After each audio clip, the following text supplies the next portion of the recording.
The ego is the system that runs your sense of self. It is made out of thought patterns, emotions, and behavioral loops, and the stories that try to hold it all together. Left unchecked, it creates endless existential searching, chronic disconnection, and the persistent sense that something is wrong. The goal of my videos is clarity, to see your identity and its contradictions for what they are, named precisely, to finally understand what it is that we're all running away from. There's this odd experience where your life still looks normal, but you no longer feel like it belongs to you. It's like you're in a familiar room, but everything feels slightly surreal, like you're not actually there. You know that you have a name and a physical body, and people refer yourself to this name and body, but reality feels thinner somehow, like vapid or empty. You have memories that are there, but they don't really convince you of being real or defining you. You might look at your hands and look at the mirror and then just wonder how you even got to this place. What has caused you to be yourself? And in this state, you can become quite disoriented, full of anxiety, and even fall into depression and disassociation. There's suddenly a gap where the sense of me used to be, and it slowly unravels everything around your life. And what is terrifying about this experience is that it is utterly unrelatable. Disassociation and derealization are experiences that are so personal, and yet they feel like they're happening to nobody. And whenever you talk about these sensations to another person, well, how are they supposed to empathize or connect with you if what you're expressing is like, I don't really exist? It is a very isolating way of perceiving the world. But even without a clear sense of identity, your life keeps going on, and you know you're still there. It just feels less stable, and you cannot accept everything that is going on around you as if it is just normal. Suddenly, all of matter, all of life, all of society starts to feel absurd.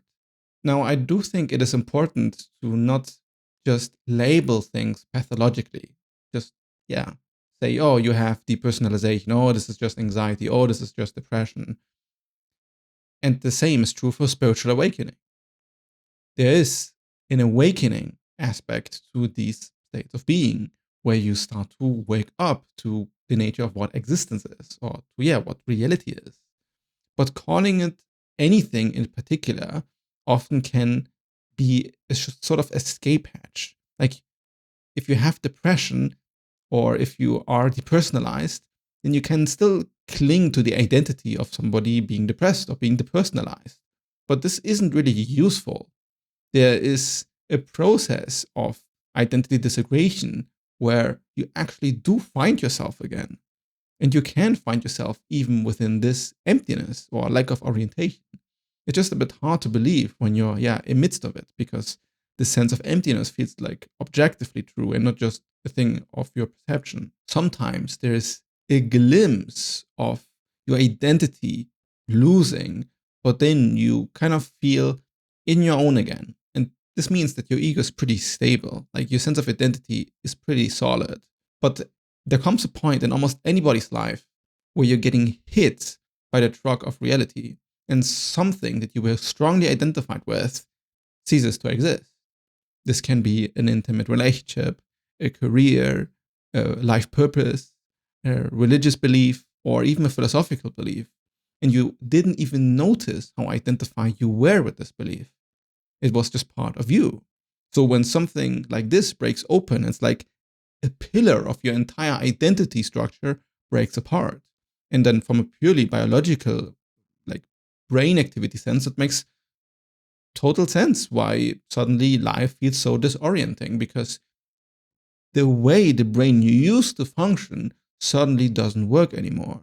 The brain constantly tries to tell who you are, and it does it through memory, inner narration, social mirroring, and emotional habits, and future projections.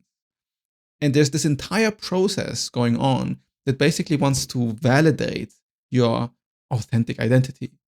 And when you then grasp again to who you were in the past and who you are now, what people see in you when they look at you, like a successful entrepreneur or a bodybuilder, and then you align yourself with these perceptions like a mirror. You see yourself, how others see you, how you see yourself, and then you feel somewhat connected or seen. But the moment this breaks apart, suddenly you wonder, who are you even? Because for every single person, you're actually perceived differently. There's no clear identity of who you are, even in the mirroring of others of you, because everybody has a very skewed perspective on who you are. And the only person who can really know who you are is yourself. But when you then look into yourself and you find nobody there, then of course it completely unravels your brain. When this process of mirroring weakens and you get less of your sense of identity fulfilled by other people, then this entire self-feeding loop loses its power. And suddenly the ego becomes more malleable and less rigid and more interested in how it's actually structured, because now it doesn't need all of this external validation anymore. If you go into the surreal nature of this perception, then even daily life feels dreamlike or kind of staged. Like everybody's just pretending to be somebody they are not in order to fulfill their social roles and be part of society. But when you go deeper into the sense of emptiness, like there's nobody really there except your just empty perception of consciousness, then you might also start to notice how immediate experience is and how there's not really something like the past and the future. That even things so fundamental as the past and the future are also this self-identifying or authenticity mechanism of the egoic self, just trying to validate its own integrity. But when you notice how it is truly like to be a person, then it becomes quite obvious that you just exist in these fractures of microseconds, like frames on a screen, and you only exist in these like little tiny frames. But since they are so seamlessly interwoven with each other, and you have the consistency of your body and your mind, well, then there's this sense that you are like the same person, right? Like you're the same person that you were as a kid, the same person that you were 20 years ago, and the same person you were yesterday. When you look into ideas like open individualism or empty individualism, they kind of spin this around and they make you be identified with all the frames simultaneously. I will create a video specifically about open individualism soon on this channel. And it makes sense that once this happens, you're full of anxiety and panic, because the ego is really the mechanism that wants to keep this psychological sense of self alive. And when it starts to dissolve and you don't know how to orient yourself anymore, it's like dying. But you don't think, oh, I feel like I'm dying. What you feel like, oh, is I'm scared. I feel like I might just suddenly disappear out of existence. Or what if consciousness sucks me into pure awareness? If you have had a strong psychedelic experience, then this is especially pronounced, because you know how it's like to be sucked into consciousness or sucked into the universe. And it starts to feel like even in your normal human baseline, suddenly you might slip and fall again into this weird vastness, cosmic sense of experience. Because in a way, it's always there. Because everything is made out of these frames and moments of experience that are actually very short in duration. And only through human memory and conceptualization can we create this linearity of this sense of linearity of our own existence. Once you completely drop all of this seeking for who am I and start to completely identify with each frame equally, and you accept that you really are just this spontaneous emergence of conscious experience, then all the depression, the derealization, the doubtfulness, the overthinking and intellectualization gets dropped away. And what you find in its place is silence. There's no need to rarefy a sense of identity anymore, because it is self-evident what you are at any point in time. Identity isn't an idea, it's more like an orientation system. It tells you what matters, what to protect, what to fear, and what to pursue. And when the identity loosens, well, you loosen the map. And once you completely surrender to the fact that you didn't have the map in the first place, then you're able to build something up from the ground.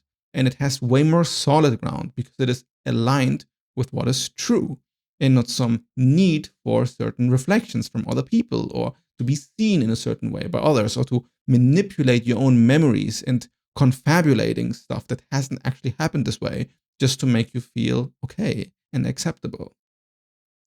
Your past seems like something that happened to you, when it is more accurate to say that the past is something that happened.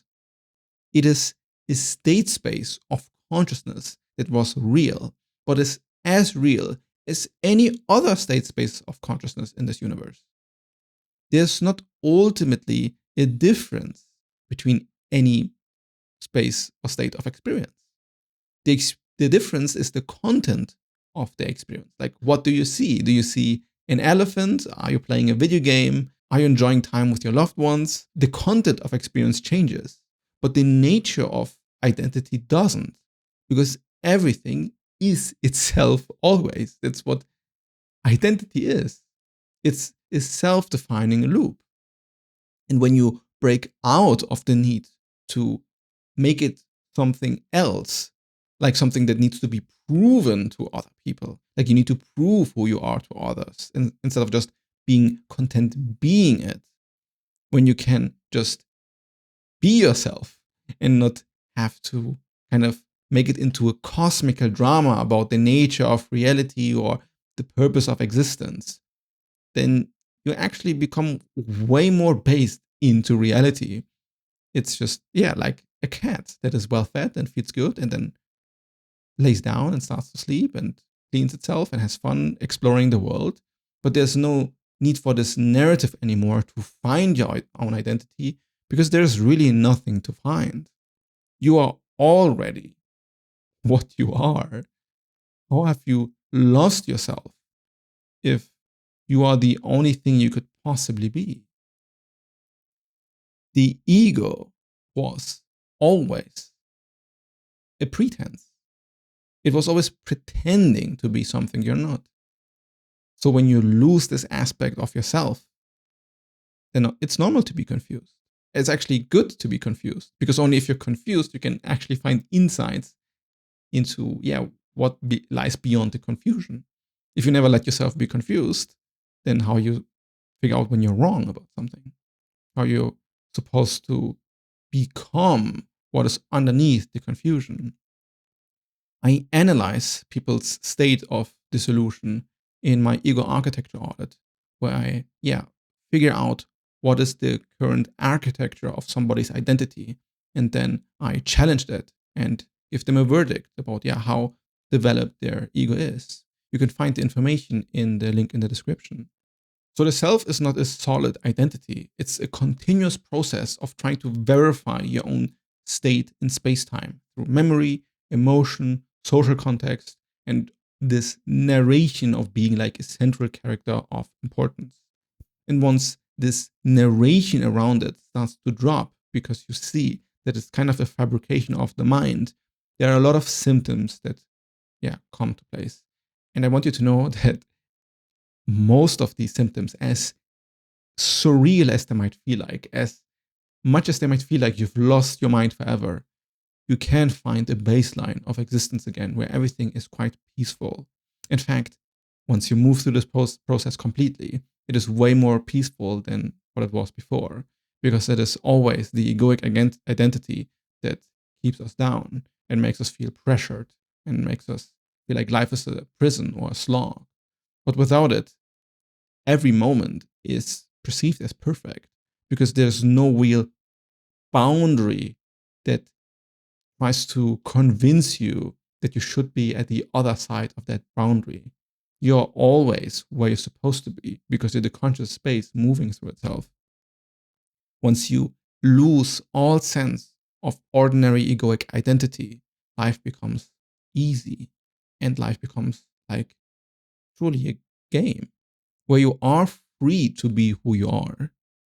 And of course, this is how it works, because how are you supposed to be free to be who you are if you're constantly stuck in this, conditioning from emotions and memories and mirroring? It's like you untether yourself from the needs of other people, and you untether yourself from the needs of your own ego.